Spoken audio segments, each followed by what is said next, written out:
നമസ്കാരം കൂട്ടുകാരെ.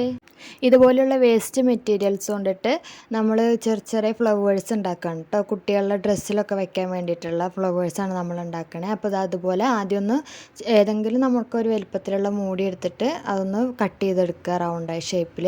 എന്നിട്ട് ഇതിൻ്റെ അരികെ കൂടെ നമ്മുടെ ലേറ്റർ ഉപയോഗിച്ചിട്ട് ഒന്നിങ്ങനെ ചൂടാക്കി കൊടുക്കുന്നുണ്ട്. നൂല് വിട്ട് വരാതിരിക്കാനാണ് കേട്ടോ. എന്നിട്ട് സൂചി നൂലെടുത്തിട്ട് ഇതുപോലെ ഒന്ന് അരികത്ത് കൂടെ ഇങ്ങനെ ഒന്ന് ചെറുതാക്കിയിട്ട് ഒന്നിങ്ങനെ തുന്നി കൊടുക്കുകയാണ് ചെയ്യണത്.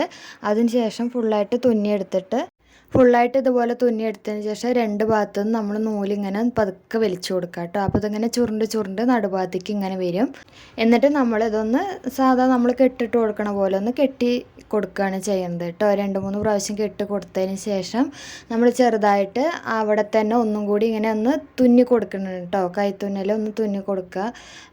എങ്ങാനും നമ്മുടെ ഇത് നൂല് വിട്ട് വരാതിരിക്കാൻ വേണ്ടിയിട്ടാണ് അതുപോലെ നടുഭാഗത്തേക്ക് നമ്മളിങ്ങനെ ചുരുട്ടി വെച്ചില്ലേ അവിടെ ഒന്നും കൂടി ഒന്നിങ്ങനെ തുന്നി കൊടുക്കുകയാണ് ചെയ്യണത് കേട്ടോ. എന്നിട്ട് നമ്മൾ അതൊന്നും കൂടി കെട്ടിക്കൊടുക്കുക. നമ്മൾ തുന്നിയ ഭാഗവും ഒന്ന് കെട്ടിക്കൊടുക്കണം. നമുക്ക് കുറച്ചുകൂടെ വലിയ ഫ്ലവർ പോലെ വേണ്ടതെന്ന് വെച്ചിട്ടുണ്ടെങ്കിൽ അതിനനുസരിച്ചിട്ടുള്ള തുണി നമ്മൾ മുറിച്ചെടുക്കണം കേട്ടോ. ഇതിപ്പോൾ ചെറുതാണ് ഞാൻ ചെയ്യണത്. എന്നിട്ട് നമ്മുടെ നടുഭാഗത്തേക്ക് ഇതുപോലുള്ള പെറ്റൽസ് അങ്ങനെ എന്തെങ്കിലും ഉണ്ടെന്നുണ്ടെങ്കിൽ അതൊന്ന് വെച്ച് കൊടുക്കുക. ഞാനിപ്പോൾ ഇവിടെ മിററാണ് വെക്കണത് കേട്ടോ. അതിന് വേണ്ടിയിട്ട് ഫാബ്രിക് ഗ്ലൂ ആണ് ഉപയോഗിക്കണത്. ഗ്ലൂ കുറച്ചാക്കിയതിന് ശേഷം നമ്മുടെ മിറർ അതിലേക്ക് ഒട്ടിച്ചു കൊടുക്കുകയാണ് ചെയ്യണത് കേട്ടോ.